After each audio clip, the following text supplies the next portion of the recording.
بسم اللہ الرحمن الرحیم۔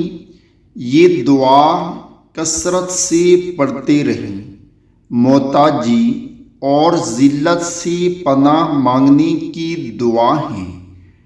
اللہم انی اعوذ بک من الفقر والقلۃ والذلۃ وَأَعُوذُ بِكَ مِنْ أَنْ أَظْلِمَ أَوْ أُظْلَمَ۔